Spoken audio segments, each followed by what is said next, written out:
آج ہمارا ٹاپک بڑا خوبصورت ہے کرن. میں آپ سے جو ہے وہ 2 منٹ چاہوں گا کہ اگر میں اس پہ 2 لفظ میں کہنا چاہوں گا بس, کہ آج کا ہمارا ٹاپک ہے اولاد کے والدین پہ حقوق اور والدین کے اولاد پر حقوق. تو میں یہ اپنی طرف سے جو ہے وہ ایک چھوٹی سی بات یہ ایڈ کرنا چاہوں گا کہ والدین وہ ہستی ہیں جن کے بارے میں اللہ تعالیٰ نے خود فرما دیا ہے کہ انہیں اف تک نہ کہو, اور نبی پاک صلی اللہ علیہ وسلم کی حدیث مبارکہ اس کا کم و بیش مفہوم یہی ہے کہ باپ کی دعا اپنی اولاد کے لیے ایسی ہے جیسے نبی کی دعا اپنی امت کے لیے, یہ کم و بیش مفہوم جو ہے وہ اس کا ملتا ہے ہمیں. تو والدین کے لیے ہم آج کے معاشرے میں بڑی ہی گستاخیاں کرتے ہیں, بڑی کوتاہیاں کرتے ہیں, انہیں وہ مقام نہیں دے پاتے جو کہ ہم دینا چاہتے ہیں.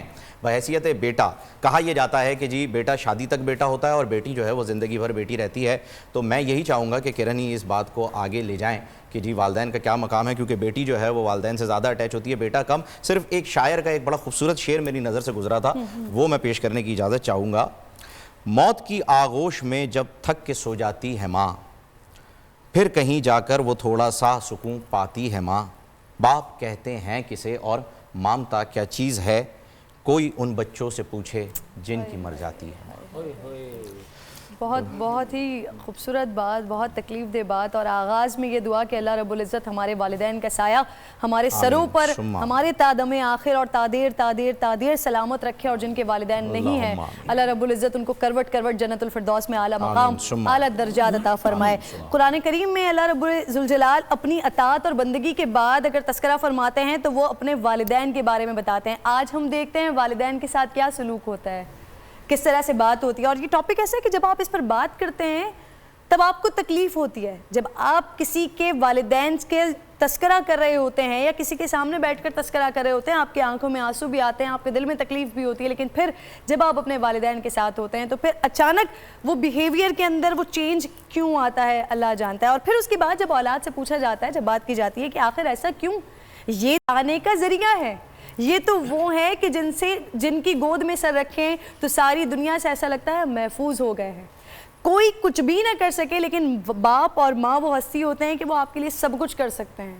وہ اپنے لیے کچھ نہ کر سکے لیکن پھر بھی آپ کے لیے سب کچھ کر سکتے ہیں. تو پھر جب لوگوں سے پوچھا جائے کہ آپ اپنے والدین کے ساتھ اس طرح کا بیہیویئر کیوں رکھتے ہیں بھائی, کیوں بدتمیزی کرتے ہیں ان سے, تو کہتے ہیں ہمارے پیرنٹس کے ساتھ ہماری فرینکنس ہے, ہماری دوستی ہے. یا جب ہم تھوڑے ڈپریشن کا شکار ہوتے ہیں یا فرسٹریٹڈ ہوتے ہیں تو وہ والدین پہ نکال دیتے ہیں. تو کبھی والدین سے آپ نے پوچھا ہے کہ ان کے اندر یہ اپنی اولاد جن کو اپنے ہاتھ سے اتنا بڑا کیا اور وہ اپنی فرسٹریشن, اپنی تکلیف, اپنا غصہ اپنے والدین پر نکال رہی ہے, تو وہ والدین کہاں جا کر نکالیں؟ ان سے کبھی سوال کیا ہے کہ آپ کا فرسٹریشن, آپ کا غصہ یا پھر آپ کو وہ تکلیف جو ہوتی ہے وہ کہاں جا کر نکلتی ہے؟ اور ذرا غور فرمائیے گا کہ قرآن پاک میں اللہ رب العزت فرما رہے ہیں, میں کمی بیشی اگر کوئی لفظوں کی غلطی ہو جاتی ہے تو میں آغاز میں مفتیان کرام کی موجودگی میں اجازت کے ساتھ معافی مانگ کر یہ سنانا چاہتی ہوں. اللہ رب العزت قرآن پاک میں فرماتے ہیں کہ اور تیرے رب نے یہ حکم دے دیا ہے کہ اس کے سوا کسی کی عبادت مت کرو اور اپنے ماں باپ کے ساتھ حسن سلوک سے پیش آؤ, اگر وہ یعنی ماں باپ تیری زندگی میں بڑھاپے کو پہنچ جائیں, چاہے ان میں ایک پہنچے یا دونوں, ان سے کبھی ہوں بھی مت کہنا اور نہ انہیں جھڑکنا اور نہ ہی ان سے دعا ہمیشہ لیتے رہنا, ان سے کبھی پلٹ کر بات نہ کرنا, ان کو کبھی جھڑکنا نہیں. اللہ رب العزت ہم تمام لوگوں کو معاف فرمائے جو اپنے والدین کے سامنے زوردار آواز میں بھی بات کرتے ہیں. مفتیان کرام یہاں پر میرے ساتھ موجود ہیں, میں نے کوئی غلطی کوتاہی کی ہو تو آپ لوگ پلیز اس کو مکمل کیجیے گا. میرے ساتھ مفتی ابراہیم قادری صاحب, میں آپ کو خوش آمدید کہتی ہوں. بہت گمبھیر اور بہت ضروری ٹاپک پر آج ہم فہیم ڈسکشن یہ بہت ہی زبردست ٹاپک ہے, آپ پہلے انٹروڈیوس کروا دیجیے. جی ہاں بالکل. ڈاکٹر ولی خان مظفر صاحب ہمارے ساتھ موجود ہیں, پروفیسر محمد یونس صدیقی صاحب, آپ کو بھی میں خوش آمدید کہتی ہوں. جس ٹاپک کی جانب ہم بڑھ رہے ہیں, بات کر رہے ہیں, یقیناً اگر اس کی جو قرآن پاک میں اللہ رب العزت جب فرما رہے ہیں کہ ان کے سامنے زور سے بولنا نہیں ہے, ان کو جھڑکنا نہیں کرنا, اف کے الفاظ ہیں, تو میں چاہوں گا کہ مولانا صاحب سے جو ہے وہ اس پہ, اور ہم کیا کرتے ہیں. بالکل یہ آپ نے آج بہترین موضوع اٹھایا ہے. میں سمجھتا ہوں والدین اور اولاد دونوں کے حقوق, والدین کے بھی حقوق ہیں, اولاد کے بھی حقوق ہیں. والدین کے حقوق پر زیادہ اس لیے زور دیا گیا ہے قرآن میں, حدیث میں, اللہ کے کلام میں, پیغمبر کے کلام میں, اور تمام مہذب سوسائٹیز میں. آپ انسانی تاریخ, آرکیالوجی وغیرہ سب دیکھتے ہیں تو والدین, کیونکہ والدین محسن ہیں, وہ تخلیق کار ہیں. یعنی ایک لحاظ سے وہ آپ کے پیدا کرنے کے سبب بھی ہیں اور آپ کے پیدا کرنے والے بھی ہیں، ایک خالق بھی ہیں، چیزوں کے بھی تو خالق ہوتے ہیں نا۔ بالکل بالکل۔ تو اس لیے جو ہے، اور پھر ان کے ساتھ جو احسانات کا معاملہ اور اللہ پاک نے فرمان کا خیال رکھی ہے، وہ زمانہ ہوتا ہے جس میں وہ احسان کرنے کے بعد اب بوڑھے ہو چکے ہیں، اور ہمیشہ یہ ہوتا ہے کہ احسان جس کے ساتھ کیا جاتا ہے، جو احسان کرنے والا ہوتا ہے، لوگ اس کے ساتھ برائیاں کرتے ہیں، تو اس لیے پہلے ان کا تذکرہ کیا کہ بھئی ان کے ساتھ نہیں۔ اور بالخصوص پھر والدین کا معاملہ اس طرح کا ہے کہ اللہ پاک نے قرآن کریم میں، جیسے آپ نے اس کا ترجمہ بتا دیا کہ اما یبلغن عندک الکبر او احدہما او کلاہما فلا تقل لہما اف ولا تنہرہما وقل لہما قولا کریما، کہ والدین میں سے کوئی ایک بڑھاپے کو پہنچ جائے یا دونوں پہنچ جائے تو تم ان کے سامنے اف تک نہ کہنا، یعنی ان کے کسی بات پہ ناراض ہو کر کے اف، یہ یا تمہیں کوئی تکلیف ہو اور اس تکلیف کا اظہار اف کے ذریعے کر کے کہ مجھے یہ تکلیف ہوئی۔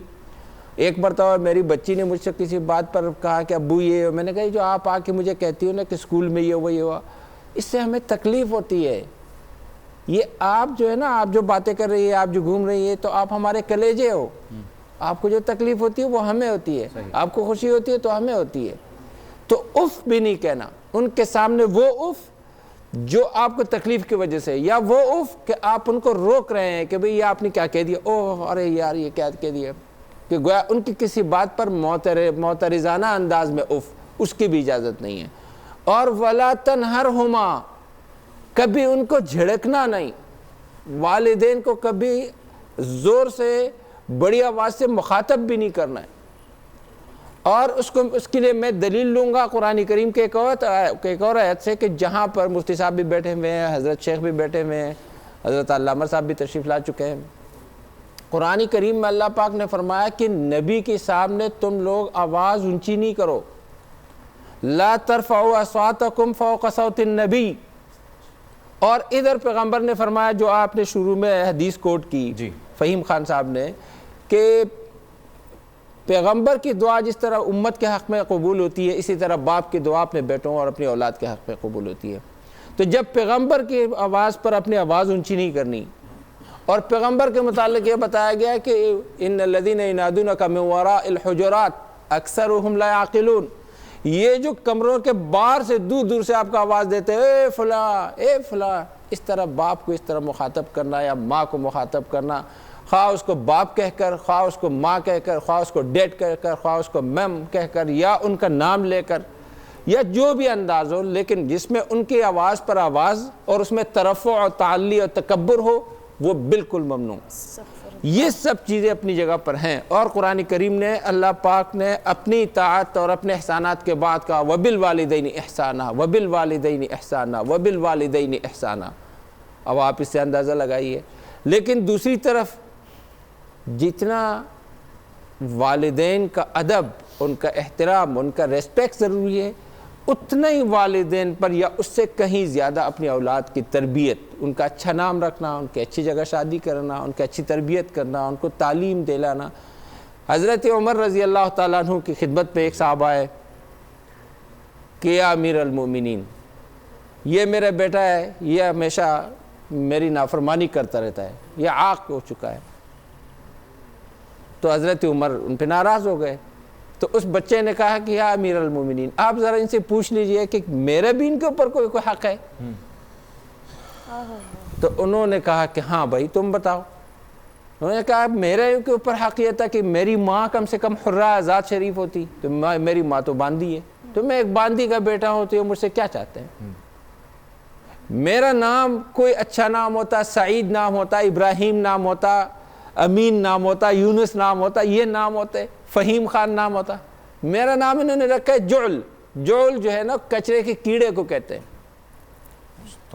اور میری پرورش، انہوں نے مجھے الف سے با تک، الف سے یا نہیں، الف سے با تک کی تعلیم نہیں دی، تو کیا میرے بھی اس کے اوپر کچھ حق بنتا ہے کہ نہیں بنتا؟ یہ جو اعلان کر رہا ہے کہ میں نے عاق کر دیا، میں نے عاق کر دیا، میں ان لوگوں کو متنبہ کرنا چاہتا ہوں، آپ حضرات کے توسط، بلکہ تمام کے توسط سے، بول چینل کے توسط سے، جو اعلانات پہ اعلانات کر رہے ہوتے ہیں، ہم نے بیٹے کو عاق کر دیا، اور ہم نے بیٹی کو عاق کر دیا، ہم نے بیٹے کو عاق کر دیا، کہیں ایسا نہ ہو یہ بیٹے اور بیٹیاں تمہیں عاق کر دیں، تم نے ان کے کیا تربیت کی تھی؟ تم نے ان کو کون سے حقوق بجا لائے تھے؟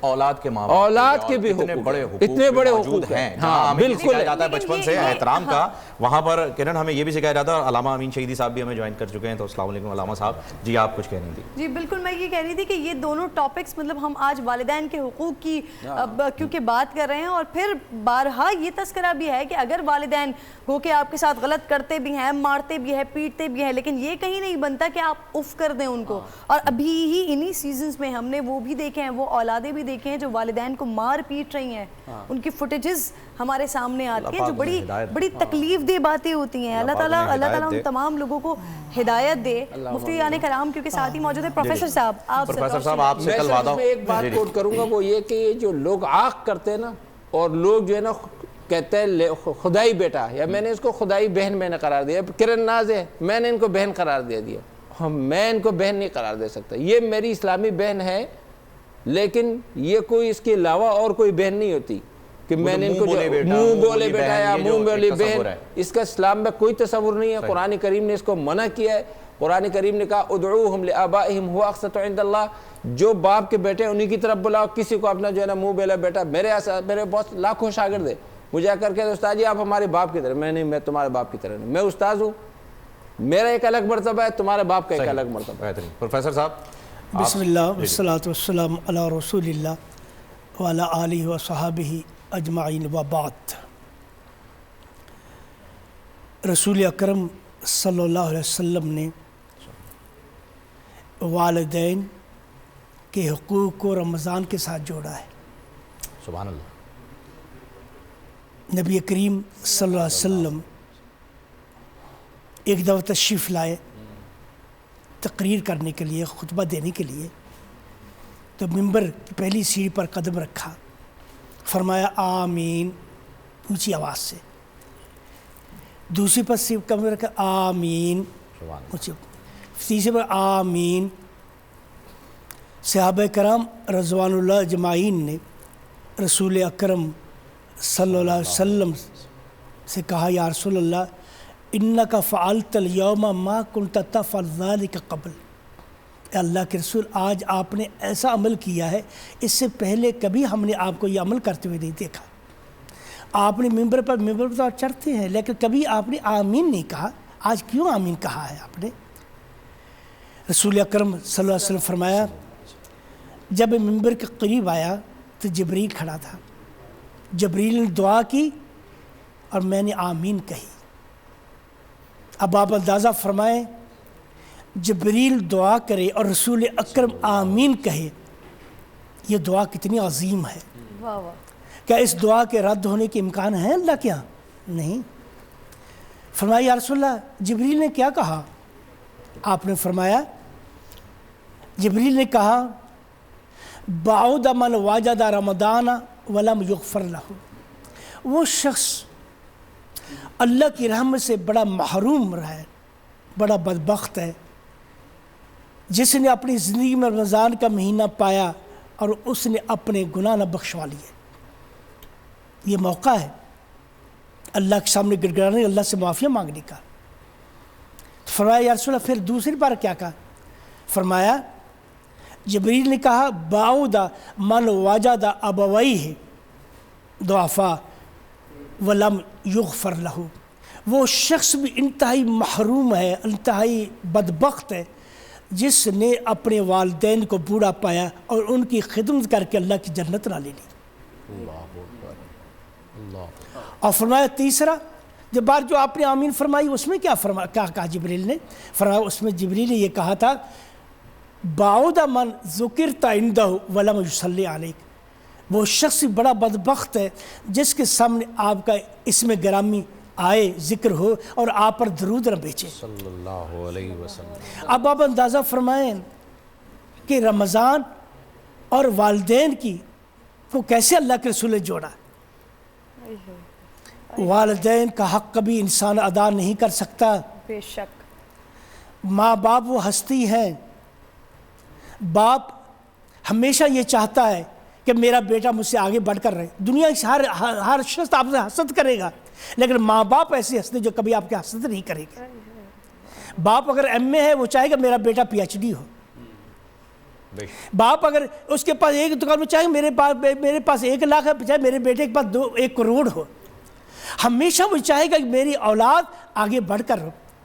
ساری دنیا آپ سے حسد کرے گی لیکن ماں باپ ایسی ہستی کبھی آپ سے حسد نہیں کرے. چاہے گا کہ آگے بڑھے آگے بڑھے میرا بڑا آگے بڑھتا اور پھر اگر ماں کا درجہ دیکھا جائے تو جب پوچھا جاتا ہے بیوی کا یعنی بیٹی کا, بیٹی کے اوپر سب سے زیادہ حق کس کا ہے تو کہا جاتا ہے شوہر کا, لیکن بیٹے کے اوپر سب سے زیادہ حق کس کا ہے تو اس کی ماں کا. تو یہ والدین کا جو ہے وہ آگے بڑھاتے ہیں. ایک صاحب ایک بات کو سمیٹتا ہوں کہ ایک صاحب نے اپنے بوڑھے والد کو اپنے کندھوں پر اٹھا کر بیت اللہ کا طواف کرایا.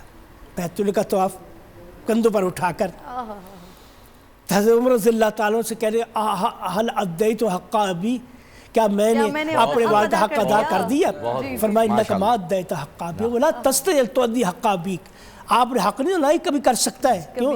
کیا جب تم بیمار ہوتے تھے والد تیری عمر کی دعا کرتا تھا میرے بچے کو صحت دے, اور جب باپ بیمار ہوتا تم اس کی موت کی دعا کرتا. بہت خوب, بہت خوب, بہت خوب, بڑی بہت ہی یہ حقیقت ہے, یہ ایک سچی حقیقت ہے جو کہ ہم چھپا تو سکتے ہیں باتوں کے ذریعے کہ نہیں جی ہم بحیثیت مسلمان ایسے نہیں ہیں, یہ نہیں ہے, لیکن معاشرے میں یہ ہو رہا ہے. مفتی صاحب.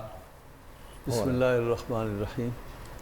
آپ نے جس موضوع کا انتخاب کیا وہ وقت کی بہت اہم ضرورت ہے. ہم یہ دیکھ رہے ہیں کہ جیسے جیسے وقت گزر رہا ہے ہم لوگ خود غرض ہوتے جا رہے ہیں, اور ہماری خود غرضی کا نشانہ اور کوئی بنے نہ بنے والدین ضرور بنتے ہیں. آج اولاد جو ہے اس کا معاملہ اپنے والدین کے ساتھ خود غرضی کا سا ہے. احسان فراموش ہو چکی ہے اولاد, ماں باپ کی عزت قدر وقت سب کھو بیٹھے. اولاد کے ماں باپ پر حقوق ہیں, ماں باپ کے اولاد پر حقوق ہیں. اولاد کے ماں باپ پر کیا حقوق ہیں؟ سب سے پہلا حق یہ ہے مرد ایسی بیوی کا انتخاب کرے جو اس کی نظر میں نیک سیرت ہو, تاکہ وہ آگے بچے کو بہترین طریقے سے پرورش کر سکے. جب بچہ پیدا ہو جائے تو اس کے بعد اس کے کان میں اذان دلوائی جائے, یہ بھی اس کا حق ہے. اسلامی نام رکھا جائے, یہ بھی اس کا حق ہے. اس کے بعد اس کی پرورش کا انتظام کیا جائے, اور جو اس کی ضروریات زندگی ہیں اس کے بچپن سے لے کر اس کی جوانی تک وہ پوری کیے جائیں, اور اس کے بعد اس کی اسلامی تربیت کی جائے. جب بولنا سیکھے تو سب سے پہلے اللہ کا نام اسے سکھایا جائے. جب وہ 7 سال کا ہو جائے نماز کی عادت ڈالی جائے, نماز کی طرف متوجہ کیا جائے. 9 سال کی عمر میں سختی سے نماز پڑھانے کے لیے انہیں کہا جائے, اور نہ پڑھیں تو انہیں سزا بھی دے سکتے ہیں. ایسی ہی بچوں کا عقیقہ کرنا اگر والدین اس قابل ہیں, یہ بھی بچوں کا حق ہے. نبی پاک صلی اللہ علیہ وسلم نے فرمایا اولاد کے لیے ماں باپ کی طرف سے حسن تربیت سے بہتر کوئی تحفہ نہیں ہے. سبحان اللہ. تو بہترین تربیت, حسن تربیت, اسے انسان بنانا. میں کہا کرتا ہوں کہ آپ اپنے بیٹے کو انجینئر بنائیں, ڈاکٹر بنائیں, اسے آپ ڈاکٹر بنائیں, ماسٹر کی ڈگریاں دلوائیں, اسے اچھے سے اچھا انسان لیکن سب سے پہلے اسے انسان بنانے کی کوشش کریں. اس لیے وہ ڈاکٹر بن گیا, وکیل بن گیا, مولوی بن گیا, اور اس میں انسانیت کے اقدار نہیں پائے گئے, یہ ڈگریاں اس کی کسی کام نہیں آئیں گی. اسے اس کی تربیت بہترین کیجیے. کل جو بچے ماں باپ کے نافرمان ہو جائیں, ماں باپ کے ساتھ ان کے رویے غلط ہوں, خراب ہو سکتا ہے اس میں میری تربیت کا بھی کوئی قصور ہو. ماں باپ کا کیا حق ہے اولاد پر؟ ابھی کرن صاحبہ نے قرآن کریم کا ترجمہ آپ کو پڑھ کر سنایا. میں سمجھتا ہوں کہ اس سے بہتر اور کوئی چیز نہیں ہے. بے شک ماں باپ کے کیا, اللہ کا کلام ہے, بالکل. ماں باپ کے کیا حقوق ہیں, باپ کا کیا حق ہے, ماں کا کیا حق ہے. نبی پاک صلی اللہ علیہ وسلم نے فرمایا یہ تیری دوزخ ہیں دونوں, اور یہ تیری جنت ہیں دونوں. تو چاہے تو خدمت کر کے جنت کما لے, اور تو چاہے تو ان کی ناقدری کرے اور جہنم کو کما لے. یہ تیری دوزخ بھی ہیں, تیری جنت بھی ہیں. نبی پاک صلی اللہ تعالیٰ علیہ وسلم نے فرمایا آپ نے یہ سنا، ہمارے بچوں کو بھی یاد ہے، الجنت و تحت اقدام الامہات، جو جنت ہے وہ ماں کے قدموں کے نیچے ہے۔ اور نبی پاک صلی اللہ علیہ وسلم نے فرمایا جس شخص نے باپ کو محبت کی نگاہ سے ایک بار دیکھا اسے حج مقبول کا ثواب۔ صحابہ کرام نے پوچھا یا رسول اللہ اگر کسی نے 100 دفعہ دیکھا ہو تو؟ آپ نے فرمایا نعم اللہ اکبر، ہاں اسے 100 حجوں کا ثواب ملے گا۔ اللہ کی رحمت میں کیا کمی رہ گئی ہے؟ بے شک نبی پاک صلی اللہ تعالیٰ علیہ وسلم کی خدمت میں ایک صحابہ آئے، عرض کرنے لگے یا رسول اللہ میں نے منت مانی تھی، نظر مانی تھی کہ اگر اللہ آپ کو مکہ مکرمہ فتح کرائے گا تو میں کعبۃ اللہ کی چوکھٹ کا بوسہ لوں گا۔ تو یا رسول اللہ ایسا انتظام کہ میں بوسہ لے سکوں؟ فرمایا تیری ماں زندہ ہے؟ تو اس نے عرض کیا ہاں۔ فرمایا اس کے پاؤں چوم لے، یہ کعبۃ اللہ کی چوکھٹ کا بوسہ لینا۔ سبحان اللہ سبحان اللہ، کیا خوبصورت بات آپ نے یہاں پر فرما دی ہے۔ میں بے شک یہ ایک ماں بات کا اور مقام جو ہے وہ آپ نے یہاں بتا دیا، اللہ تعالیٰ نے کلام پاک میں بھی بتا دیا ہے۔ تو میں چاہوں گا کہ اب ہم جب اگلے سیگمنٹ پہ جائیں اس سے پہلے علامہ صاحب سے بھی ایک مختصر سا جو ہے وہ اس کے اوپر ان کا بھی ایک اگلے سیگمنٹ میں یا ابھی ابھی آپ کہہ رہے ہیں مختصر، تو اس لیے میں عرض کر رہا ہوں۔ جی میں نے کہا اسی لیے مختصر میں نے گزارش کر دی آپ سے۔ جی دیکھیے علماء کرام نے بڑی خوبصورت بات کی ہے، بسم اللہ الرحمن الرحیم، اور میرا خیال ہے جو مغز ہے وہ ادا ہو چکا ہے۔ ہمیں جس چیز کی طرف توجہ دینی چاہیے وہ ہے قرآن کی آیت۔ قرآن ہمیں کہتا ہے وَخْفِضْ لَهُمَا جَنَاحَ الذُّلِّ، اپنے آپ کو اتنی عاجزی کے ساتھ ان کے سامنے رکھو کہ گویا تم سے زیادہ کمزور کوئی نہیں ہے اور ان سے زیادہ طاقتور کوئی نہیں ہے۔ اللہ، وجہ کیا ہے؟ ان کا مقام، بے شک، اور اس مقام کی وجہ کیا ہے؟ وہ وجہ یہ ہے کہ آج تم جو کچھ بھی ہو ان کے وجود کے ایک ذرے کی وجہ سے ہو، یعنی یہ ان کا ایک قطرہ تھا جس نے تمہیں آج یہ ہیکل اور یہ ہیئت بخشی ہے۔ تو اس لیے آج تم جتنے بھی بڑے بن جاؤ ان کے قطرے سے بڑے نہیں بن سکتے، بے شک، تم اتنے حقیر ہو ان کے مقابلے میں، چونکہ وہ تمہاری پیدائش کا باعث ہے۔ اس لیے ان کے سامنے کبھی بھی اترانا مت، کبھی بھی بڑے نہ بننا، چاہے وہ کچھ بھی کر لیں۔ اس لیے کہا گیا والدین کی اطاعت کرو، لیکن اطاعت کہاں؟ ہر اس مقام پر جہاں پر اللہ کی نافرمانی لازم نہ آئے۔ لا طاعت لمخلوق فی معصیت الخالق، اللہ کی معصیت نہ ہو تو پھر وہاں پر ہر صورت میں اس کی اطاعت کرو، چاہے وہ کچھ بھی کہیں۔ اس لیے اگر وہ گالی دیں برداشت کرو، برا بلا کہیں برداشت کرو، مارتے ہیں برداشت کرو، جو کچھ بھی کرتے ہیں برداشت کرو، اس لیے کہ تم ان سے ہو، وہ تم سے نہیں ہے، پہلی بات۔ دوسری بات جو انتہائی اہم ہے وہ یہ ہے کہ والدین کی خدمت کے حوالے سے جتنا اجر بیان کیا گیا ہے وہ ہم تصور نہیں کر سکتے۔ ابھی قبلہ مولانا نے وہ حدیث بیان کر دی نا نبی کریم کی کہ صرف محبت سے دیکھنے کا ثواب حج مقبول کا ہے، یہ کوئی معمولی بات ہے ہم ایسے ہی سنیں اور نظر انداز کر دیں؟ یعنی آپ 40 دن کا چلہ کاٹ رہے ہوتے ہیں گھر سے نکل کر مکہ جانے کے بعد تاکہ آپ حج کر سکیں، اور اتنی مشقتوں کی بات کر رہے ہوتے ہیں، اور اس کا بھی کوئی پتہ نہیں ہے، گارنٹی کوئی نہیں ہے کہ وہ قبول ہے یا نہیں ہے، جبکہ یہاں پر صرف والدین کے چہرے کی طرف محبت سے دیکھنے کا اجر وہ آپ کے مقبول حج کے برابر ہے، اور وہ بھی ایک نگاہ، صرف ایک نگاہ۔ اس ایک نگاہ کے بدلے میں صحابی کا درجہ حضرت اویس کرنی رضی اللہ تعالیٰ عنہ کو جو ہے وہ مل گیا اس ایک نگاہ کے بدلے میں۔ اب میں آپ کو ایک واقعہ سناتا ہوں، آپ میں سے شاید کوئی گیا ہو کربلا یا نہ گیا ہو۔ فرزند رسول امام حسین علیہ السلام وہاں پر مدفون ہیں۔ بالکل، امام حسین کے حرم کے اندر ذریح کے دائیں طرف، جب آپ کا رخ قبلے کی طرف ہو تو دائیں طرف ایک مقبرہ ہے جس کے اوپر وہ ذریح بنی ہوئی ہے، اوپر لکھا ہوا ہے سید ابراہیم مجاب۔ ایک نوجوان ہے، موسوی سادات میں سے ہے، اس کو وہاں پر دفن ہونے کا موقع ملا، جبکہ وہاں پر بڑے بڑے اولیاء کی خواہش ہوتی ہے کہ ان بزرگوں کے بغل میں کہیں پر تھوڑی سی جگہ ملے اور دفن ہو سکے۔ اس نوجوان کو وہاں پر جگہ ملی دفن ہونے کی۔ اس کی وجہ کیا ہے؟ کہتے ہیں جوان تھا، محنت مزدوری کرتا تھا، سید تھا، اولاد امام موسی بن جعفر میں سے تھا، تو گھر روز آتا تھا اور شب جمعہ اپنے والد یا والدہ باری باری ایک کو اپنے کندھوں پر اٹھا کر لے جاتا تھا حرم زیارات اور اپنی جو دعائیں اور مناجات اور عبادات کے لیے، اور شب میں عبادات کے بعد شب جمعہ واپس لا کے گھر چھوڑ دیتا تھا۔ اگلے ہفتے دوسرے کو لے کے جاتا تھا، ایک ہفتے والد کو، ایک ہفتے والدہ کو۔ ایک دفعہ اپنے والد کو لے کے گیا اور واپس جب شب میں لے کے آیا, دن بھر کا کام کیا ہوا مزدور, اور اب والد کو اٹھا کر لے کے گیا, کوئی آسان بات تو نہیں ہے اٹھانا. بالکل بالکل. واپس جب آیا تو والدہ نے کہا کہ بیٹا مجھے لگتا ہے کہ اگلے شب جمعہ سے پہلے میں وفات پا جاؤں گی, تو کیا ایسا ہو سکتا ہے کہ آج مجھے بھی لے کے جاؤ دوبارہ, چونکہ اس کے بعد پھر شاید تمہیں موقع نہ ملے اور میں بھی نہ کر سکوں.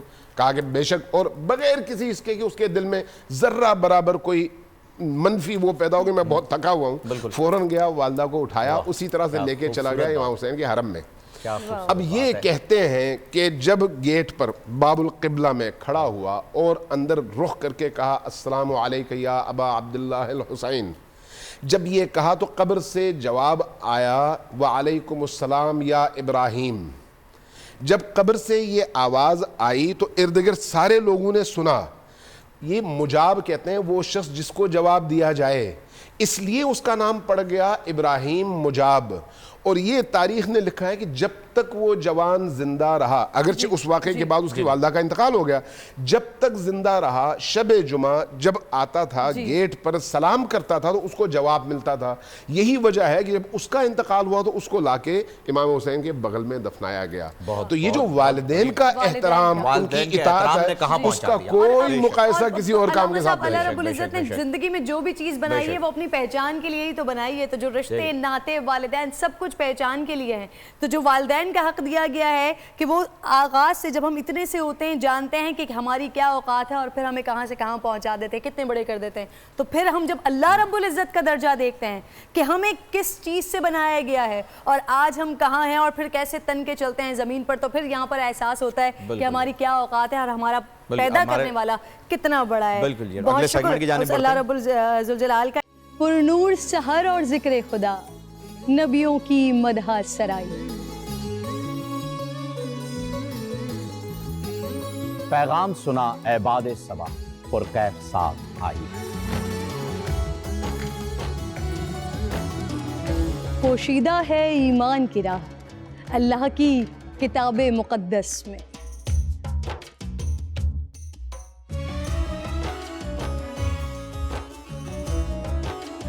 بس غور و فکر کا در ہے کھلا, حکمت سے سجی اس محفل میں.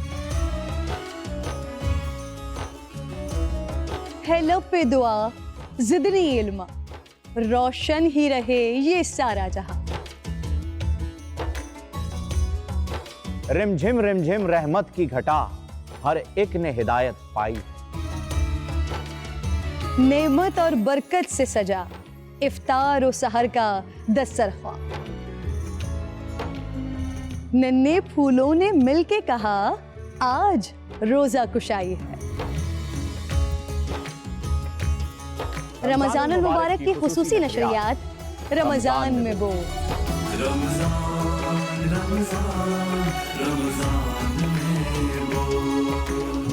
رمضان المبارک کی خصوصی نشریات رمضان میں بول, فہیم خان اور کرن ناز کے ساتھ روزانہ صبح 3 بجے سحر ٹرانسمیشن اور شام 5:30 بجے افطار ٹرانسمیشن, صرف بول انٹرٹینمنٹ پر.